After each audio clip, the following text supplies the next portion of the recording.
Now the moment that we have all been eagerly waiting for.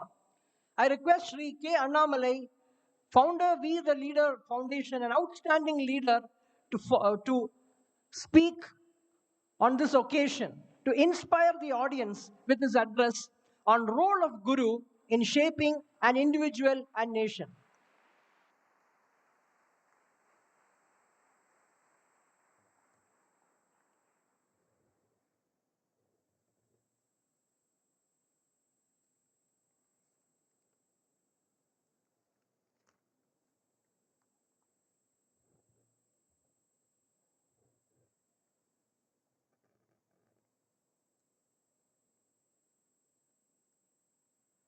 அனைவருக்கும் என்னுடைய அன்பான காலை வணக்கம்.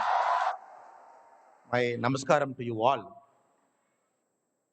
It's a great occasion for me to come here to stand in this very prestigious campus, which is inspired by a vision, inspired by a great vision of producing holistic individuals, well-rounded human beings after their graduation from the Zettimalai campus will come into this world and make a better world.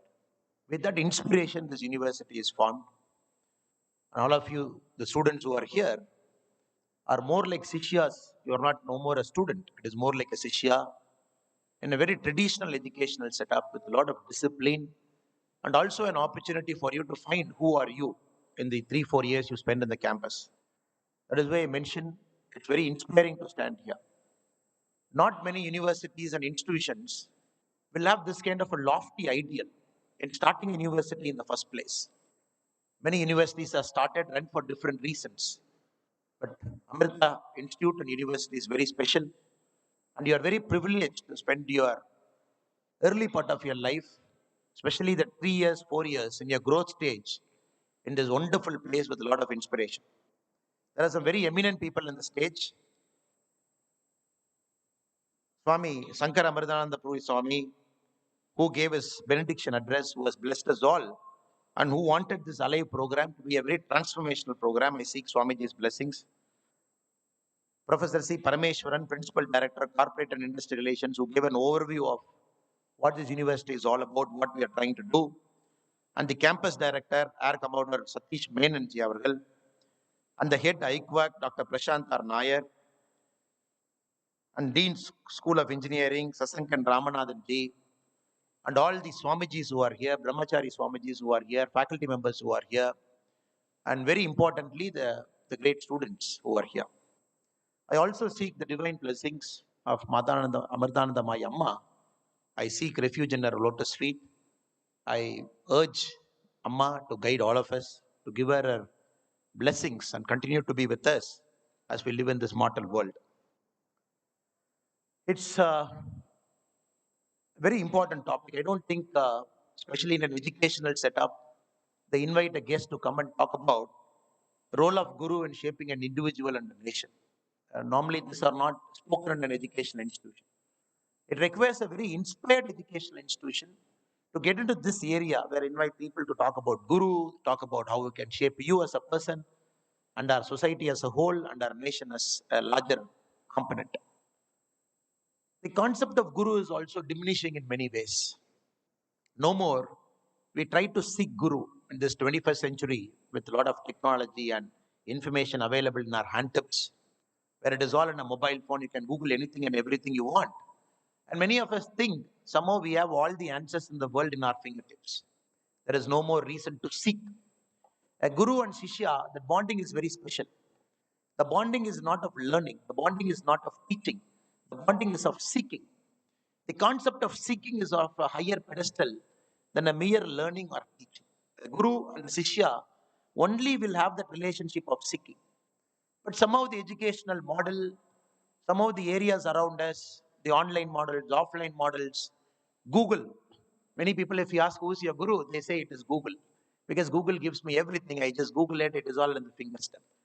But for the young friends, sometimes we need to remind them a guru shishya parampara, that is the basis of our Bharat. That is the basis of Sanatana Dharma. That is the basis of our existence here in this wonderful country. The basis itself is seeking. It is not that anybody can become somebody's guru. It is not that anybody can become somebody's Shishya. There is a certain bond that needs to be developed, a certain acceptance, or a certain seeking that needs to be established before a guru and a Shishya bond gets developed.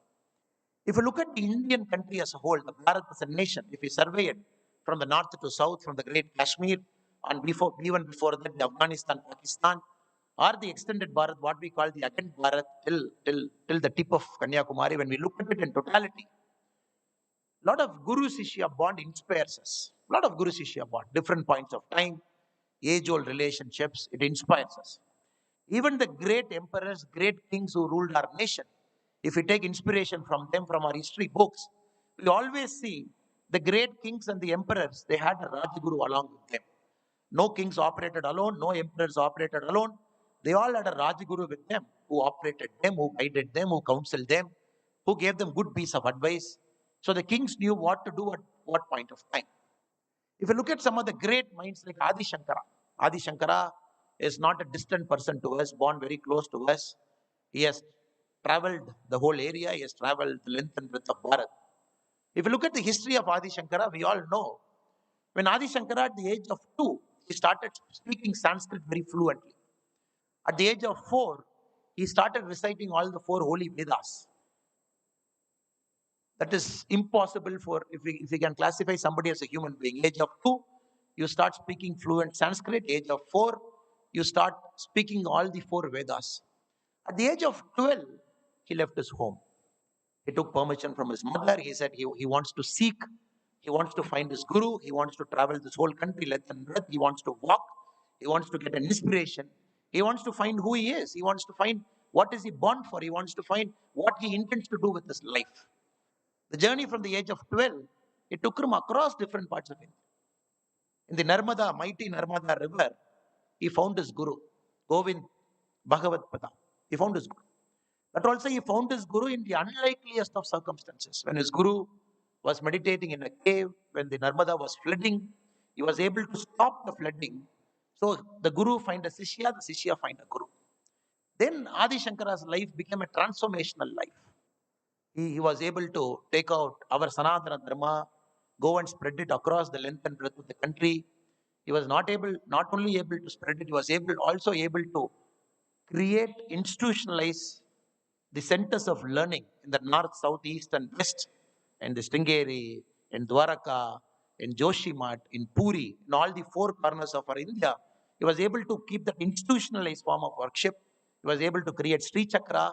He was able to take the Sanatana Dharma to the next level, especially when Sanatana Dharma was under severe threat. In Adi Shankara's time, we all know the concept of Sanatana Dharma, because of which we are sitting here, because of which we are in a traditional Guru Sishya Parampara, because of which we have a family bonding, because of which we live a very institutional life in a social setting.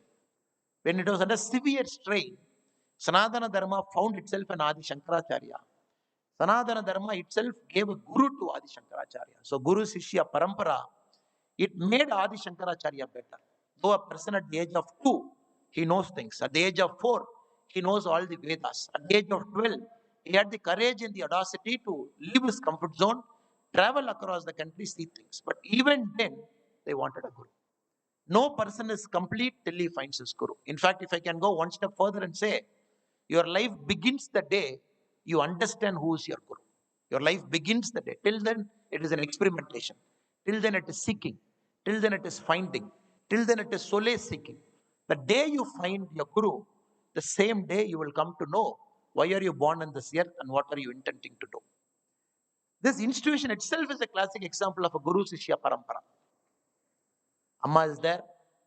If you look at our whole institution, it is all very highly accomplished human beings. The first 20, 30 years of their life, very highly accomplished. Very highly accomplished. We have an air commodore. We had somebody who worked in the very highest of technical institutions in the aircraft industry. We all have people here, people who, somebody left a job in US, they came here. So all these people who are sitting here are classic examples of Shishya. And the classic example of Shishya in your institution itself is you have Dean 1, Dean 2, Dean 3, you have Dean 3s and 3 deans in the campus. You have 3 directors in the campus, Director 1, Director 2, Director 3 in the campus. If I have to look at their salary statement, if I am requesting a register, Can we have a look at the salary statement of all the eminent gentlemen who are sitting here? They don't draw a salary. They do all this as a service. They are in this institution because they want to further the knowledge. They want to take the knowledge to the next level. And they go by the original philosophy of Sanatana Dharma, which classifies our life into four parts. You can be a small kid, then you live a life of brahmachari, then you live a life of grihastha. The final life, you have to live your life away from all the worldly beings. Whatever you have earned, whatever name and fame you have created, whatever money that you have earned for yourself, or whatever accomplishments the world has given you, the final part of our life has to be away from all these worldly beings. That is why we say you go for vanavasa. You leave everything, you go to a forest. Doesn't mean all of us have to go to a forest and leave. It doesn't mean that way. All of us have to find a deep forest, find a tree, go find sit under the tree and start chanting Om Namah Shivaya. It didn't mean that. It meant the final part of our life is all about giving back. The final part of our life is all about detachment. That is what Vanavasa means. And exactly the eminent gentlemen who are sitting in the stage with me here, whom I'm having the privilege to share the stage with here, are part of that parampara, part of that Sanatana Dharma. That is why very eminently we can call all of them as very eminent Sishya of the great Amma. We can keep going examples after example. Swami Vivekananda, who is one of the single biggest inspiration for all the youth who are sitting here. Our life is not complete till we read Swami Vivekananda, imbibe his values. But even if we go into Swami Vivekananda's life, who made Swami Vivekananda? How did Narendranath Datta become Swami Vivekananda? He was a Narendranath Datta till 1881. 1881 is the year when he met his guru, Ramakrishna Paramahamsa. Till he met his guru, we are incomplete. We might have knowledge. We might have divine blessings. We are trying to understand what are we trying to do with our gift, do with our knowledge. Is it this knowledge is to be going to put because we need to earn money for ourselves? Are we going to use the knowledge that we have earned to further our pride and accomplishments? Are we using this to gain name and fame for ourselves? Swami Vivekananda was also a person like that till 1881. He was trying to understand what is he trying to do with his life. But many a times we all know the Guru Sishya meeting is mostly accidental. The old Chinese proverb says, when the student is ready, the master will come. Many times we keep wondering, who's my master? Is my master coming? Is he my master? Is my master? The very famous Chinese proverb goes by this adage, when the student is ready, the master will arrive, the master will come. Many times it is we, the Sishyas, who try to make sure that we are ready for that moment. It is exactly like that Narendra Datta, 1881, accidentally, he met Ramakrishna Paramahamsa. The next, he didn't get much time with his guru. He got about 5 years before Ramakrishna Paramahamsa passed away. That 5 years transformed his life, everything. Ramakrishna Paramahamsa was a great man, we all know, after whose name we all have different. Now, Ramakrishna order is there. We are trying and find the highest state of the human elevation. We try and seek from him. But when Swami Vivekananda met him as Narendra Datta, it was more about trying to learn a technique so that he will live his life peacefully. Or trying to learn specifically the technique of Nirvilkapa Samadhi. So that once he understands, Narendra Datta felt he can elevate himself from the other human beings and live his life of bliss. But Ramakrishna Paramahamsa never taught him what Nirvilkapa Samadhi is. He said, don't need at this point of time. You don't need it. Your life is destined for something else. Your life is not meant to sit with me, understand this technique of samadhi, which is part of a yoga, that may be the highest state of yogic presence.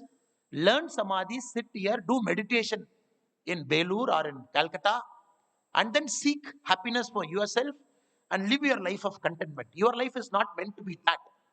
Your life is something else. You are not supposed to learn samadhi now. Your life is supposed to uplift souls, supposed to travel, meet people, elevate human potential and possibilities. The 5 years he spent with Ramakrishna Paramahamsa, it made Swami Narendra Datta to transform into Swami Vivekananda. It gave him the highest possible existence of life, the status where you meet all the human beings, inspire them. That took Swami Vivekananda after his guru died. 1893, he went to Chicago, the World Parliament of Religions. Not only that, he traveled two major travels, one to America, one to Europe, till 1902. Then he came back. Again, he traveled across the length and breadth of our country. He inspired human beings. He made them to see higher possibilities. He made many human beings to come out of mundane lives. He made human beings to live a life of a coexistence, live a life of harmony, live a life that is of useful to the other human being. So we have to understand the transformation of Swami Vivekananda happened after he met his guru, Ramakrishna Paramahamsa. We also have one more gentleman with the name Narendra Datta. There was one Narendra Datta who was born much before.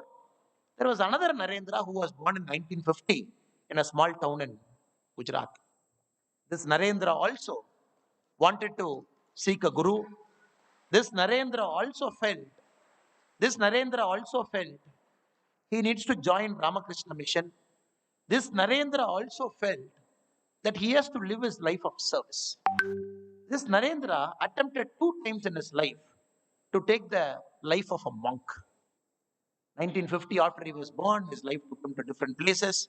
At the age of 17, he left his home, wandered around the country, saw Himalayas, traveled extensively to Belur, got inspired there, came back to his home at the age of 19, lived in his home for one night. After his travel, he came to his home, lived for one night, ate his mother's meal for dinner. Next day morning, he told his mother, I'm leaving. Then he joined the Sangha. He was doing a lot of phenomenal social work. Emergency came. He felt he doesn't want a life of this. He wanted a life of peaceful coexistence.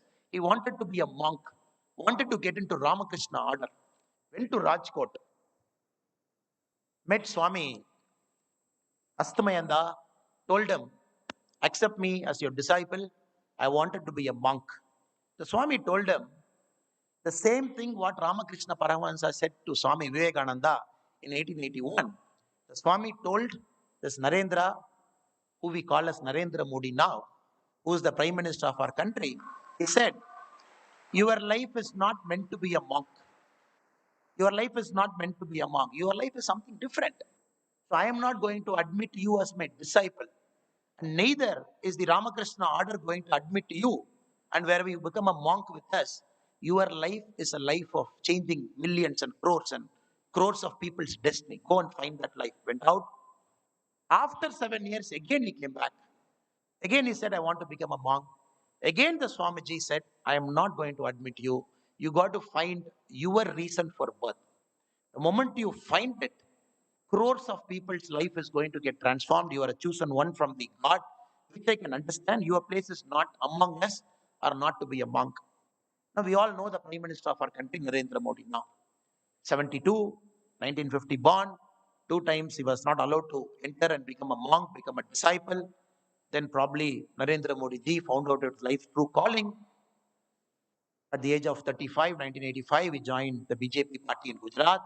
Then the rest is history. Now we are looking at a man for 22 years continuously. Nobody in a democratic setup was either the chief minister or the prime minister of a nation. Nobody in the democratic setup is 22 years and counting and still is changing lives of transformation. Again, the point I'm trying to make here is the role of guru in everybody's life, how they transform you from a normal person or probably a person with potential but not sure what to do with that potential and elevating you to a larger life. Again, if you get into Mahabharata is a very beautiful story. It is not a story of war. It is not a story of 18 days war. It is not a story of human emotion. It is a story that is much higher. It is a story that is the essential of Sanatana Dharma itself. We all know Guru Dronacharya. Guru Dronacharya, when any disciple meets a guru, when he wants to learn, when he or she, the guru's mandate is to teach them without seeing their race, religion, color, or their status. That is the essential quality of being a guru. Both the Kauravas and the Pandavas learned their art from Dronacharya. But naturally, there could be some disciples who excel in their art, like Arjuna or Ekalavya, who excels in their art, who become masters in it. And you all know the Mahabharata war where uncles fought against nephews, they fought against cousin. It's a great story about human emotion, human tribulations, with the core essence of Sanatana Dharma, whether means is more important than ends or ends are more important than means. Why do you live a life? Why do you want to live a life? What is the larger purpose of life? The whole Mahabharata war for 18 days, it beautifully covers it. But the important points inside the story. Dronacharya, Ekalavya. Ekalavya, we all know, is a great warrior. But Ekalavya has to sacrifice his thumb. He has to give his thumb, which made him immobile, which made all the art that he has learned, the art of archery, which he was excelling, one of the best at it. But he has to sacrifice his thumb for the Guru, for the simple reason his Guru felt which of his Shishya can contribute more to humanity in a righteous and a just war. So everybody accepted the Guru without saying anything. Ekalavya, without even a faint murmur. He simply accepted. He said, okay, if my Guru is asking, it should be true. The Guru wants my thumb, I'm going to give my thumb, which is making my whole art redundant, which is going to make me immobile, by which I cannot carry a bow and an arrow and fire arrows at will. He sacrificed his thumb. Because his Guru felt, again in the context of Mahabharata, it is for us to judge what Dronacharya did is right or wrong. Was he a right Guru or a wrong Guru? In what context he made Ekalavya to sacrifice his thumb? In what context the favor was given to Arjuna? In what context the scales of war got shifted? Because they felt one side of the war party had righteousness with it. The other side of the war did not have righteousness with it. So righteous side, the Arjuna side. Again, Arjuna had a Guru, Lord Krishna, where Arjuna was saying, look, I've learned everything. I know warcraft. I can take anybody anywhere in the world. I have a lot of astras with me. But I am not willing to kill my own blood. I am not willing to kill my own uncles. I don't have the courage to do it. It is Lord Krishna who has to go one step further and be a Guru in the battlefield, which is the whole essence of Bhagavad Gita, the Gita discourse, which is very subtle, very deep, where Lord Krishna has to play the role of a charioteer. When he shifted Arjuna in his chariot, they were going towards the war.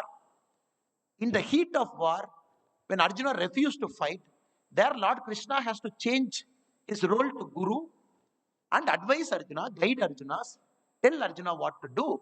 Thereby the Mahabharata war came to a conclusion.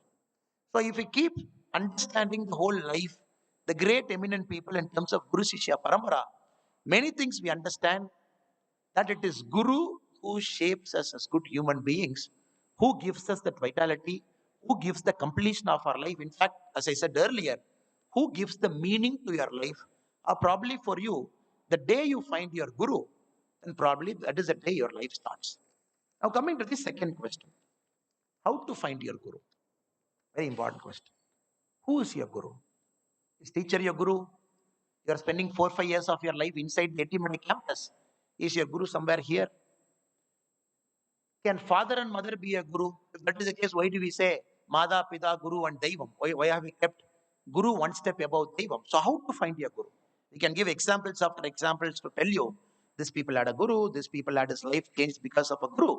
But the most important and the pertinent question now is how to find your Guru. To find a Guru, we all have to seek. No Guru comes to you. Or as I said, the Chinese proverb, the adage, when the student is ready, the master will come. Even in that, the student has to be ready. The student is ready only when the student gets into the position of seeking.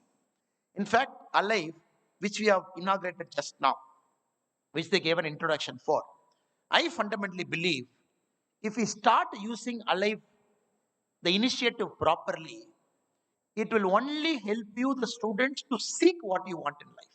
If I ask all the students who are sitting here, how many of you exactly know what you want to do in life? Possibly not many. Even if you think that I exactly know this is what I want to do it in my life, maybe 1-2 years from now, when you graduate outside this campus, when you get into the real world will start testing you, because we haven't seen much things in life. We have lived a very secluded life, born to a father and mother, probably a privileged parents, and life has brought you to a very, very fabulous Annamalai campus right under the mountain, and you live 3 to 4 years of your life here, whatever discipline you do. But these are all very small part of your life that you have seen, very small part, very organized part, a life that is almost cultured, conditioned, which is helping you to live like this. With this, if you think You have made a decision about your life. I'm so sorry that you are very sadly mistaken. I also made this mistake. When I was in your age, when I was doing my engineering, I also felt I have to do this. Many people ask me, what do you want to do? I said, I wanted to be an entrepreneur, but I felt my education is not complete. Maybe I want to start a company in Coimbatore and give employment to people, start making products, sell it. Then life took me to my MBA, which was in Lucknow, which was in Uttar Pradesh. 2008 UP is much different from what is there in 2022 UP. That is much, much different. So that gave me a different idea of India, different idea of our fellow people, different idea of why are we living, different idea of what are we going to do with our knowledge. Though it was also a campus which was producing brilliant individuals who are going out of the campus, getting placements, earning 30 lakhs, 50 lakhs, 1 crore, 2 crore, 3 crore per annum, which was on the higher side. The same campus made me not to sit for placements because I felt after reaching there, staying in UP for 2 years, doing my course, I felt this is not the place where I was born, where I lived pretty much 20 years of my life. That was more an ordered life. This is not that. People kill here for 50 rupees and people live very different lives than me. I am no more a person to go there and judge people. People live lives of their conditioning, their existence. Then I felt possibly this life is meant to find something truly beyond studies, truly beyond a degree. Somebody said a degree is a mere piece of paper with ink printed, with the grades printed. And probably even if you have come first in the class, it is only relative.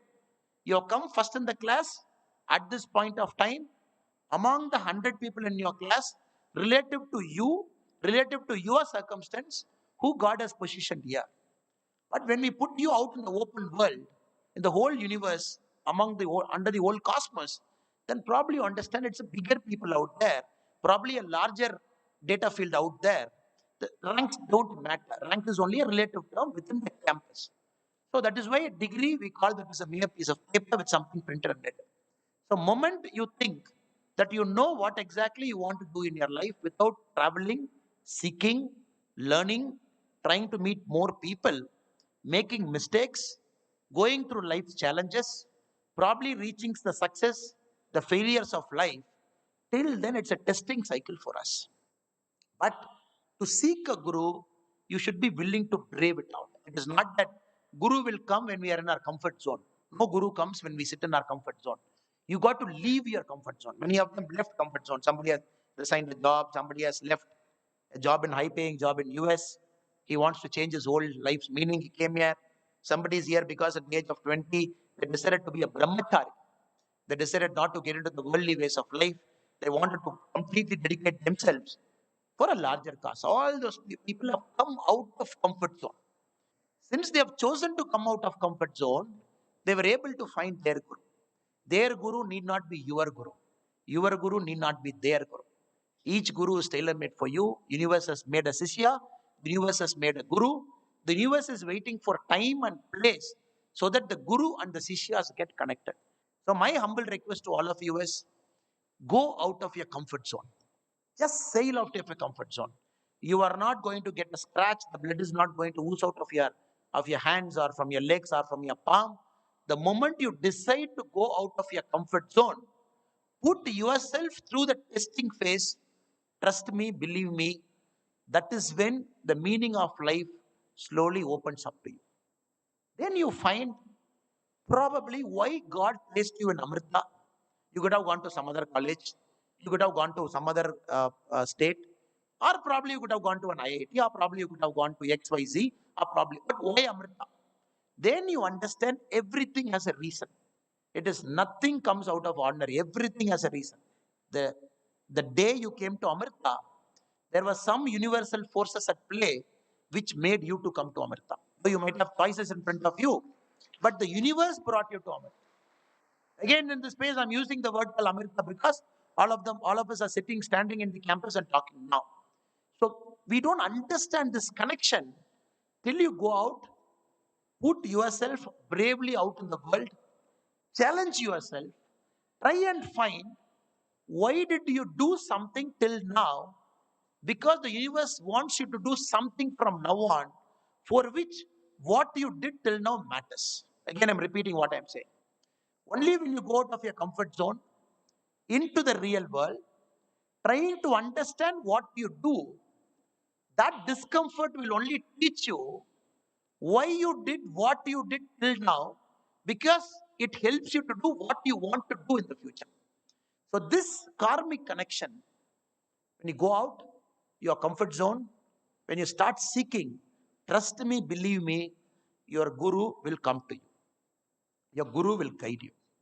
Your guru will tell you, he or she, what exactly is the larger purpose of your life and where you want to go. In fact, again, when we look at our history, we look at great emperors. The history books is very kind enough to a lot of great emperors who lived among us. Pages and pages are dedicated to us. But somehow, the education model, especially in Tamil Nadu and other parts of India, education model is not based on the Guru Shishya Parampara. The education model doesn't focus much on the Guru Shishya itself. When you read your textbooks, when you read your college textbook or your school textbooks, you don't see much about Guru Shishya in the textbook. Textbooks is more about teaching. There is a teacher and there is a school. You go in the morning, you get taught, you come back in the evening, there is a school bus which will drop you. But in the pages where some of the greatest emperors are mentioned, when we look at Chandragupta Maurya, one of the greatest emperor, but the story about Kautilya is written very less. But Kautilya, who was his guru, who motivated Emperor Chandragupta Maurya to start a dynasty which ruled pretty much the whole of India, which pretty much traveled to the east and west of our country. But Kautilya's role is very important. That is why Kautilya had to write a book called Arthasastra for his king to guide him on the nuances of administration, nuances of dealing with people, because a guru, more than a Sishya, he had to write a book which we read now. Again, if we go back, not only here, when we jump 2, 3 continents, when we enter into the European continent, the very famous book called The Prince, which we call written by Machiavelli for his prince who was getting into administration. Machiavelli has to write a book called The Prince, which is right or wrong in our own way.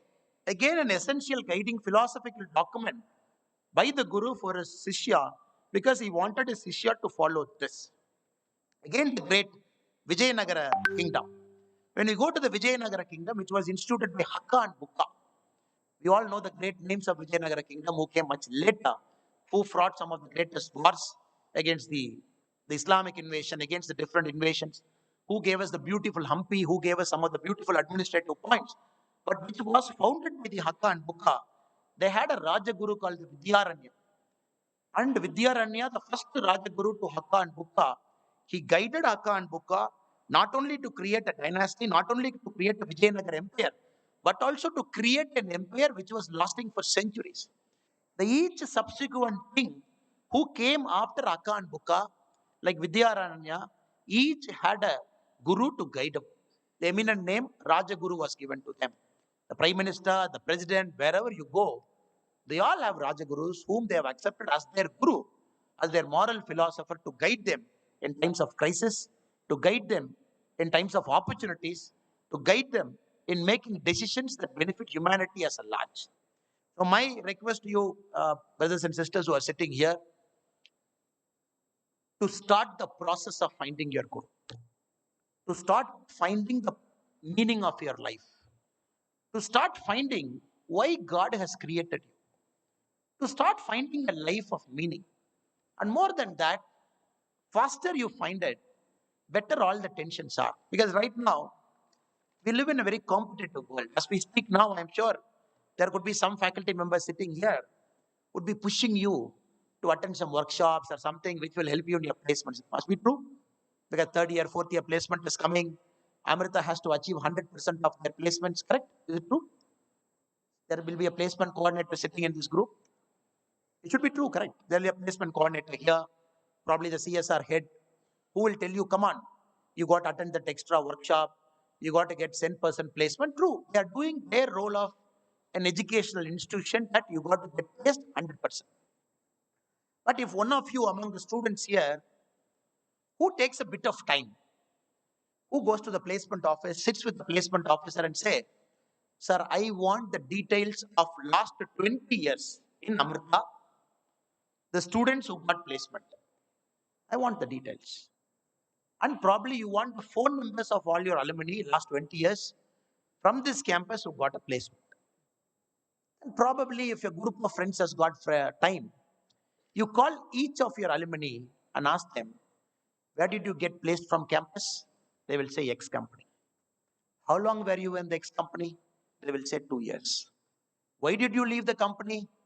They said, it is not the meaning of my life. I felt bored, I didn't feel happy, I want to do something else. Then probably if you ask your alumni, how many companies you have shifted? Now the numbers are in double digits. There is no more a single digit number now. People are already into double digit shifting of companies. It is the age old time when people join one company, stick with it for 35, 40 years, they come out unscratched. Now, when you ask your alumni yourself, how many companies you shifted? Do you find happiness? Do you find joy? Do you feel all the money that you are earning? How much of it is going into paying EMIs? How much of it is going into paying EMIs for your flat, for your car? You will find most of them live unhappy lives. The money that you earn, the company that you work, doesn't have any direct proportion to the happiness that you get. The happiness comes in only when you find the true meaning of your life. So probably when you do this exercise, some of you are bold enough, after I leave this talk, bold enough to approach a placement officer and ask him, sir, I want the data. The gentleman speaker who came, he gave all this. I want to check whether it is true or not. I want to put an email to all my alumni, document their life after Amrita. Or any campus, you take any campus randomly. I want to document their 20 years of life, trying to find at which point of time they found happiness. You'll be very surprised. There is a course in Harvard. There is a course in Harvard trying to find the happiness.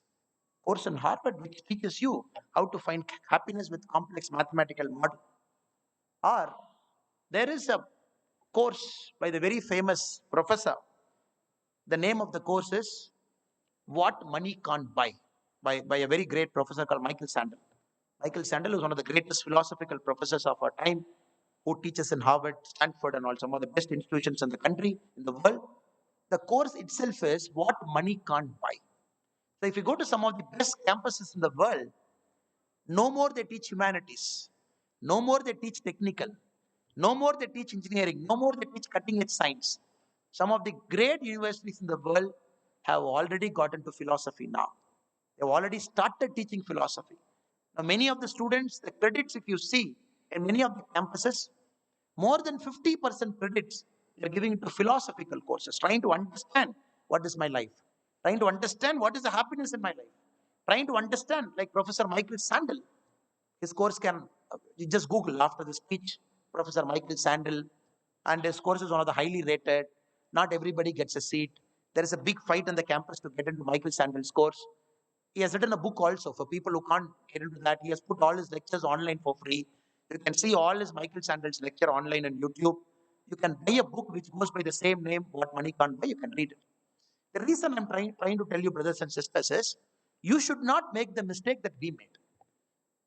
If we have made about 7, 10 years of our life experimenting with life, doing an MBA, doing an engineering, trying to do what we want, then probably doing a job, going there, coming here, trying to see what gives us happiness, you need not travel in the same path. You need not travel. You can be bold enough to risk your life, bold enough to come out of your comfort zone, bold enough to understand what is your life meant for. That is the time, trust me, a guru comes. A guru comes only when we have a certain sense of clarity. And it is not that you will accept your guru. In the case of Narendra Datta, later Swami Vivekananda, he tested his guru. He tested his guru.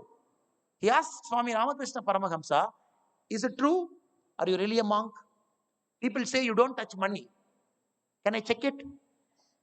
Ramakrishna Paramahamsa said, look, I have crossed my material desires. Money doesn't matter for me. In my mind, 1 paisa is equal to 1,000 crore. I don't see a value difference between both. I treat both same. When a person in his highest state of emotion treats 1 paisa and 1,000 crore in the same way, for him money doesn't matter. There is this very famous story where Swami Vivekananda, Narendra Datta wanted to test Ramakrishna Paramahamsa. So one day, when his guru was not there, he put some coins under his guru's bed. He was observing when Ramakrishna Paramahamsa comes inside the room, when he sits on top of that cloth, what will his mind say? When Ramakrishna Paramahamsa entered the room, when he sat on that bedsheet, immediately he started jumping. He's like, there is something under this. I could feel it in my body. See what it is. Then Swami Vivekananda took his bedsheet. He said, there are coins inside, money. So likewise, it is not that Swami Vivekananda just accepted Ramakrishna Paramahamsa because he's a great man, a great monk. I will accept him as Guru. The testing phase happens. It is not that Ramakrishna Paramahamsa accepted Narendra Datta at the Sishya because for him also a test happened. He said, what do you want to do? Narendra Datta said, I lost my father. I want to make money. How do I make money? Teach me. Ramakrishna Paramahamsa said to him, see, there is a very famous Kali. Go pray to Kali. Kali will give you money. Narendra Datta went to Kali temple, looked at Kali, prayed, I want money. No money. Finally, Ramakrishna Paramahamsa asked him, why you are not getting your money? You are playing Kali, right? Kali should give you money. Sorry.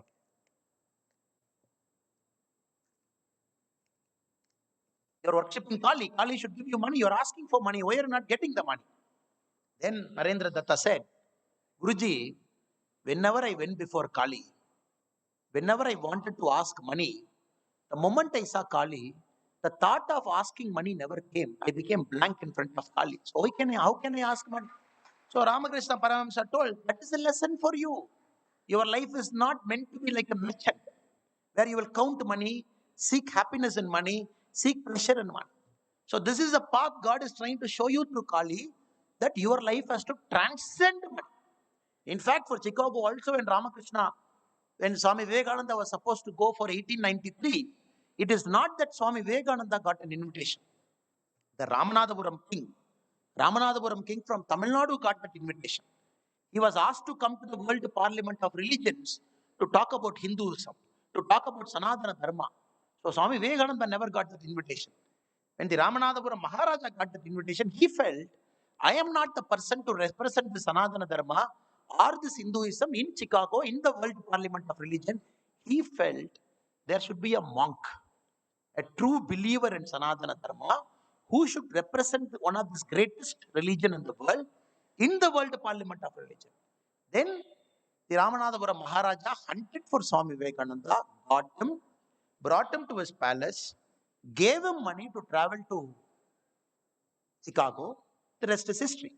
When Swami Vivekananda, after he traveled back from Chicago, the one condition Swamiji had was that he has to enter India via Kundukal. Kundukal is a place in the coastal part of Tamil Nadu. That is the only condition Maharaja put.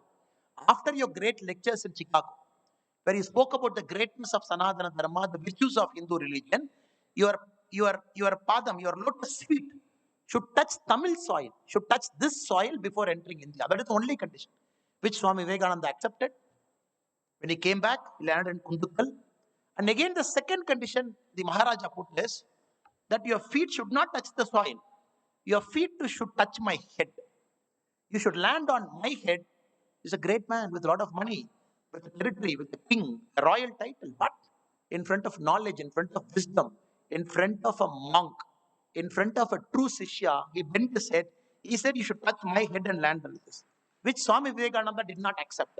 Vivekananda said, no, I am not putting my leg on your head. I am going to put my leg here. Even now, when you go to Kundukal, Ramakrishna Mission maintains a very beautiful property, very beautiful place. You can do lovely meditation. It is in Ramanathapuram district. I request you, whenever you find time, to travel to that part of Tamil Nadu, to seek Kundukal, to seek the Ramakrishna Mission's building, to go there, find the exact place where Swami Vivekananda landed back into our country, put his first foot there, and do meditation. So the cycle is Vivekananda in 1881 there, to Vivekananda in 1893 where. The dramatic transformation, who wants money because his father died, to a person who was willing to transcend beyond that to live his life on purity for the human soul elevation. That's a remarkable story. That is why, brothers and sisters, though I keep shuffling between history, shuffling between what is happening now, shuffling between a bit of philosophy, but the essential thing is gurus have shaped our nation without a doubt. Reason because gurus have shaped human beings and human beings have shaped our nation. So without guru, none of it is possible. My last bit of advice is when we look at campuses now, many campuses have become places of competition. Places of competition. I compete with you, you compete with me. Somehow we take that competition into real world. Somehow we take that competition into jobs. That is the main reason for us leaving jobs. After that story of 20 years of your alumni who have left jobs, probably when you sit down with your faculty members, try and understand why did people leave so many jobs. Probably you will understand many of them took their competitiveness from the campus into their job also. Competitiveness means they're giving you 12 lakh salary. Let us imagine in a company 1 lakh per month. Let us take that as an example. Your life is perfectly fine. You are living within your means. You have a family. You are taking care of it. But why do you want that next 3 lakhs? Only because that money is extra. Maybe you want to go to that company. You're shifting. Then probably after 2 years, you want that extra another 10 lakhs more because you can make your material comfort more. You go there. This is exactly Swami Vivekananda. He describes human mind. He says a human mind is like a monkey. Monkeys are good. Monkeys are not bad. Monkeys they jump from place to place. Monkeys are okay. And many a time we have monkey gods also. True God, we worship them. And Vivekananda he goes one step further. He says it is not an ordinary monkey, but a drunk monkey.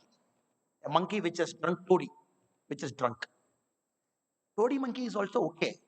Sometimes it is abnormal, sometimes it is normal. So chalega. And Vivekananda he goes one step further. He says not a drunken monkey, it is a monkey that is drunk, after that bitten by a scorpion. Just imagine, three things are happening. Monkey, the nature itself is jumping. That monkey is drunk, and that monkey is bitten by a scorpion in a tree. Just imagine the level of uncertainty and panic that monkey will have. So Vivekananda says, a human mind, if it is not conditioned well, he says your mind is worse than a drunken monkey bitten by a scorpion. The essence of Vivekananda, the depth of his teaching when he compares human mind, or when he has written the very beautiful treatise for Yoga Sutra, the first English treatise written by Swami Vivekananda himself for Yoga Sutra, especially the first sutra where it talks about mind. It talks about the mind is much worse than a drunken monkey bitten by a scorpion. With this mind, when we get into the real world, when we get into a job, when we get into this competition world, just imagine how miserable our lives will be. How miserable our lives will be. Switching jobs, giving more time to a company. Many people live unhappy lives because they're not able to give time to their family. 18 hours, 19 hours, 20 hours goes into a job because you got to earn that promotion, get into the next thing, because you want to earn the brownie point among your colleagues because they say you are hardworking, you are a great person. Some total of it, at the age of 35, 40, we become very blank about life. We don't know what to do. The money is there in the bank account, but the money will not have any use for you. There could be 1 crore, 3 crore, 10 crore, 50 crore in the bank account, but what are we going to do with that money if our life has become hollow? If you live a meaningless life, when the only aim is to switch jobs, the only aim is to earn, live a very small life in a villa. Probably there are 10 villas inside a campus. There are neighbors to you. Which joy are we going to find? We are not going to find any joy. People, gentlemen who are sitting on top of this hall in the chair, they're very joyful. They're very blissful because they have transcended that concept of money defining their life, or transcended the concept of rank defining their lives, or transcended the concept of their colleagues defining their lives. They have defined their life as a life of meaning. This shift is very important to us. You might see, oh, Parameshwaranji is very strict. Our dean is very strict. Or probably some gentleman who's sitting in the row is very strict. You might see.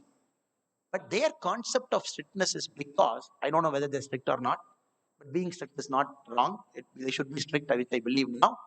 Being strict is not to harm us. Being strict is to help us to guide, help us to push into that path where you truly find what is your destiny. What is your destiny? So, last 50 minutes I'm speaking about the subject. Still many people haven't left this room itself is a miracle. That shows that you all have a very inquisitive mind. These are all not very ordinary topics to speak. Not very ordinary topics to speak.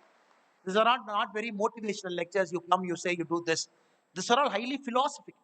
Highly philosophical. It needs a mature mind. It needs an open mind.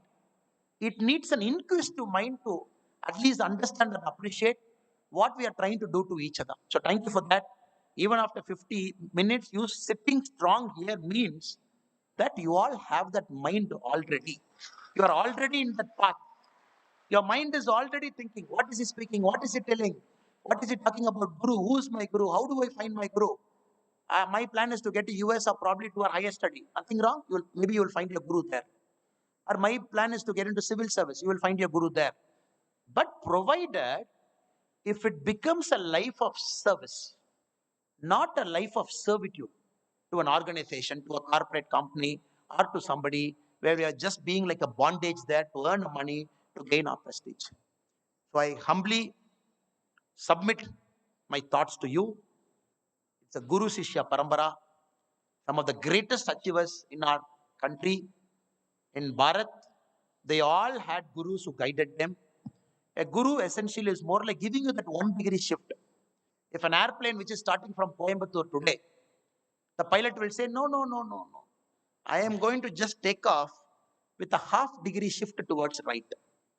Let us imagine the pilot is telling, no, I am a skilled pilot. It's a beautiful aircraft, highly maintained aircraft. 216 passengers are sitting inside. The plane is supposed to go from Coimbatore to Calcutta. But somehow the pilot, in his wisdom, says, I am going to take a ½ degree shift in my life. The takeoff will be ½ degree. If the plane deviates ½ degree from the starting point, my dear brothers and sisters, probably he might land in Vietnam or Indonesia, probably somewhere else, but not in Calcutta. So our life is all about that ½ degree shift.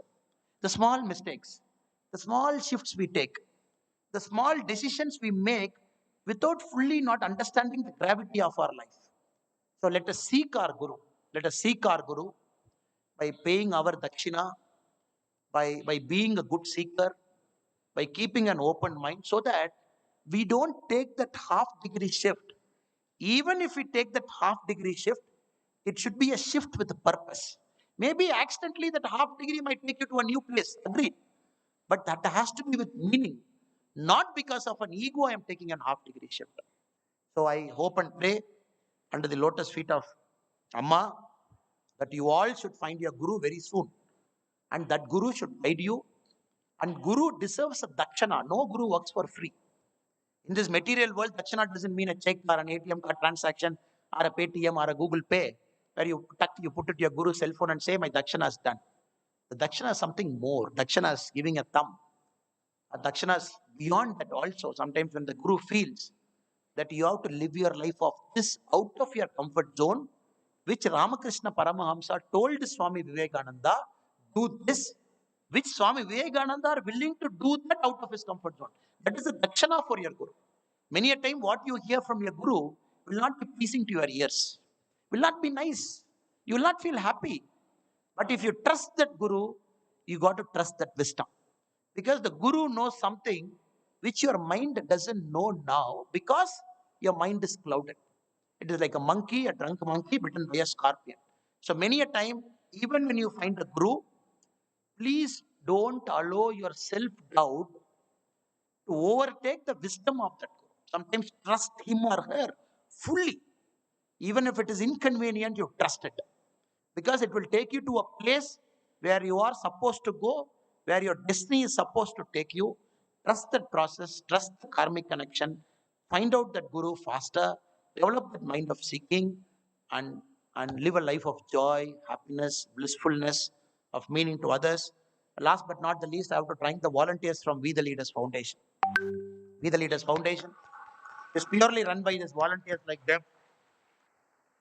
Somebody is an architect, somebody is a doctor standing there, somebody is a businessman, somebody is an engineer, but they all chose to give their time. I call myself as only a mentor, and I don't call myself as a chairman or a leader. Somebody, I'm one among them, they're one among me, and one among us. So these people have decided to give a part of their time to a foundation which is trying to do something that is greater than our life's existence. Maybe change somebody's farming habits, change somebody's reading habits, change somebody's learning habits, create a dialogue oriented development where people will talk among themselves and decide what kind of development model they want. So, all the gentlemen standing in the white shirts, I really appreciate them. I really thank them for keeping this foundation running, for giving me an opportunity to come and meet you in this wonderful Amrita campus. So, with this, my pranams to all the Guruji sitting here, my humble pranams to Amma. So, you all should find your Guru sooner. Thank you so much. Bharat Mata ki Jai.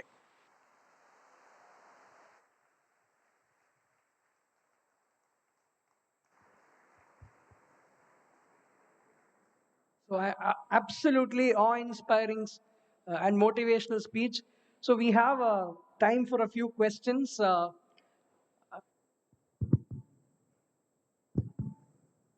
Please ask the youth. Good Yeah, morning, sir. please introduce yourself and ask the question. I'm Ananya R from second year CSE.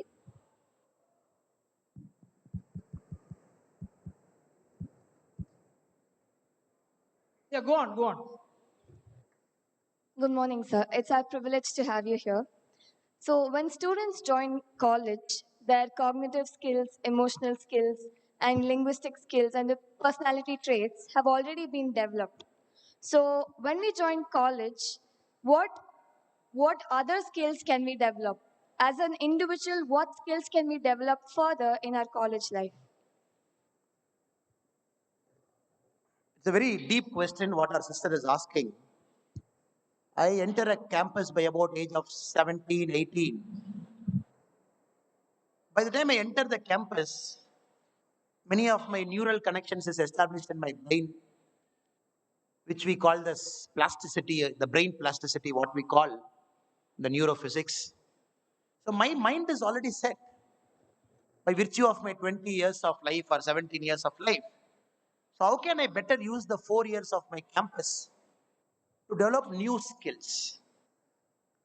In the age-old tradition, Guru Parambara, Guru Shishya Parambara, the students are supposed to go very early in their life. Unlike now, where we come to a campus at 17 years or in a school we go up and down, day scholar, hostler. So the parents leave their son or daughter to a guru, and that person stays with that guru 14 years, 15 years, till the guru teaches them everything. Then later the Shishya comes out in the real world. That is the essence of Guru Shishya Parampara. Even now, there are some schools in Coimbatore, in Tamil Nadu, in other parts of India, which is run on the Guru Shishya Parampara, where you leave a child at the age of 6, age of 7 to a school. The school takes you inside. Even I think the Amrita school also has bit on that side. There are some schools here.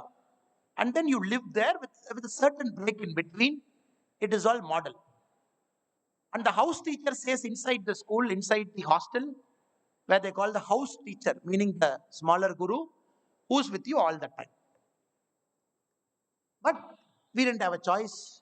We all at the age of 17, 18 have decided to come to a campus. Now what can I do?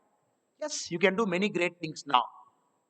The only thing is you got to tell your mind, life is a continuous process of learning. Life is a continuous process of seeking.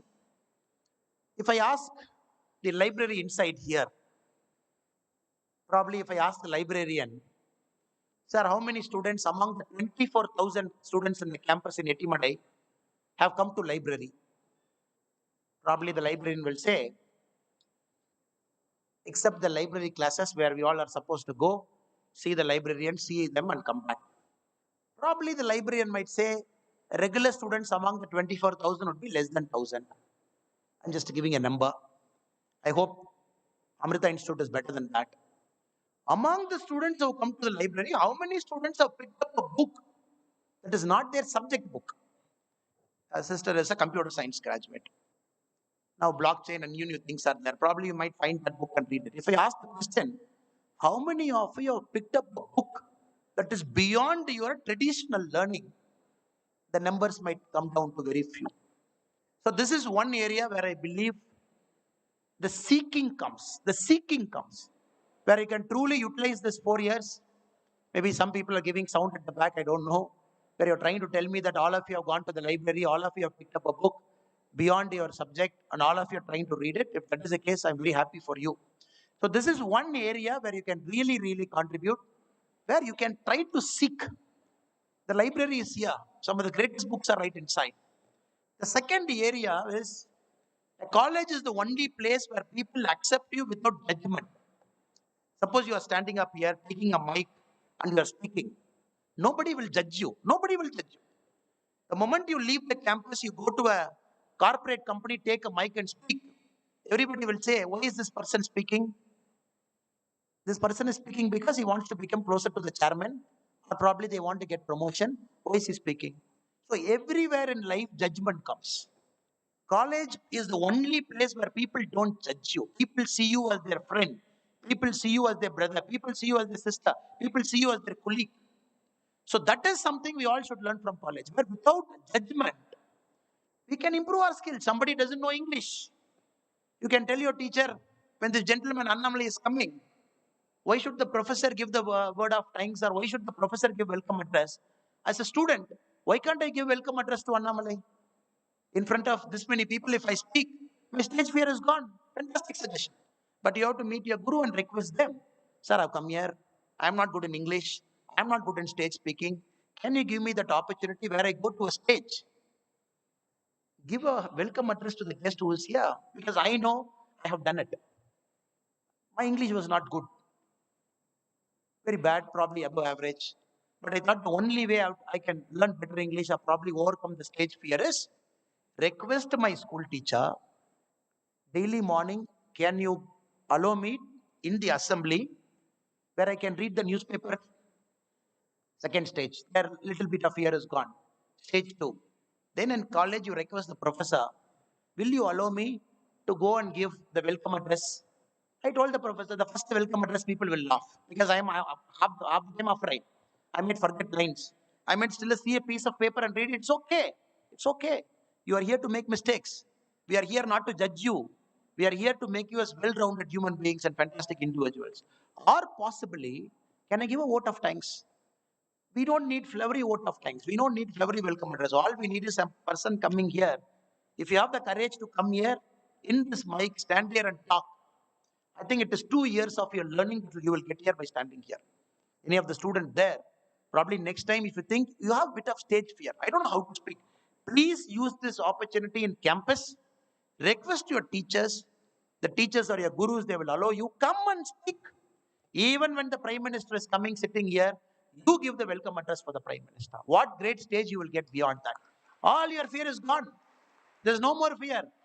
You might come, you might, with trepidation, you might walk into the stage with fear. The moment you walk out the stage, you are a different man. You are entering the stage as Narendra Datta. You are walking down as Swami Vivekananda. That will be your life. So that is the second thing you can learn, where without judgment, people accept you. The third thing is you can work on what you want to do in life. You want to become this? Do you have the skills? You might not have the skills. You can work on it. So I would say, even if the neurons are formed, even if the brain plasticity is there, which has achieved a certain degree of maybe 70-80% of formation, but still college often offers you the place where you can explore life, you can seek things, you can become a seeker all throughout. So I hope and pray that all of you try and do it, because I haven't done it. I did a little bit here and there. After coming out of college, I felt I should have used my library better. I should have read books there. I didn't go often to my library. That was a mistake. That is after the campus we all felt. But we have utilized some part of the campus by taking the stage fear out and everything. I hope you will use the 4 years of your life purposefully, because it is not going to come back. Maybe after you graduate, you call up Professor Parameshwaran here, you tell him, sir, I graduated in 2022. 2024, I felt I should have utilized the campus properly. Can you give me three months inside? The first thing he will say is, get out. because we are respected till we are inside the campus. After you go out, you are an alumni. You are no more a student. So you sit till you are inside. Moment you go out, you don't get the same degree of independence like how students get here. Thank you. Next. Yeah, next question. Please So good introduce morning, sir. yourself. So good morning, sir. I am Hariharan from Chennai. I'm doing my second year in aerospace engineering. Sir, it's very glad to meet you. And we know that you were an IPS officer and you are having a very inspiring lifestyle. People of Karnataka and of course here everyone loves you a lot. So could you share us who inspired you? Because you inspired us in a very long term. So could you tell us who inspired you and what way they inspired you, so that we can have a way in our life so we can follow them. Thank you, Hari. I'm not sure whether I really inspire you. I live my bit of life, and maybe if you can take something here and there, I'll be very grateful and happy for that. Um, my life is life of a bit complexity in the initial side, where at the class 12, if somebody asked me what you want to become, I was clueless. There are only two choices in front of me, either to become an engineer or a doctor. But I felt studying medicine would be tough. At the class 10, you have to decide whether biology or computer science. I said, I cannot do that. I'll take a simpler one. I took computer science, then engineering. Again, engineering, I don't know. Again, why mechanical engineering, I don't know. But I studied. But after finishing the mechanical engineering, if somebody asked me what you want to do in life, I said, I don't know. I said, I don't know. When many of my friends in the class, they all took up a job, I was the only guy in the class who never took up a job because I didn't know what to do with the job, whether to go join, go through the training, work, because I didn't know what I wanted to do. So this thing was there for me for a long time. Then MBA, Lucknow, UP by fate. There's some kind of an understanding I got about life. Okay, maybe this is what I want to do. I want to serve people, help others, make my life more meaningful. Probably I felt civil service is the better one, went there. Civil service is a huge teaching in a country like India, where you have one IPS officer and IAS officer for one district as the SP and the collector.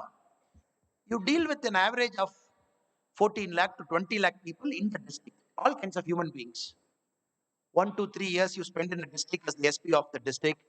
You see all kinds of things. That was a cop. You see death, brother. Death. Death is a great teacher in life. Great teacher in life. Great teacher. Nothing teaches you more about life than a simple death. And unfortunate to see a lot of deaths. Murder, brutal murder, somebody just falling down and dying, somebody going in a car and dying, somebody going in a horse and dying, somebody traveling in their family, happy family, joyful family, within minutes going under the truck and the whole family collapsing. Or in some cases, extreme cases, in my book I've written the rape and murder of a 10th standard girl. It is also a death, a horrible death, a death which we wish shouldn't happen to any other person.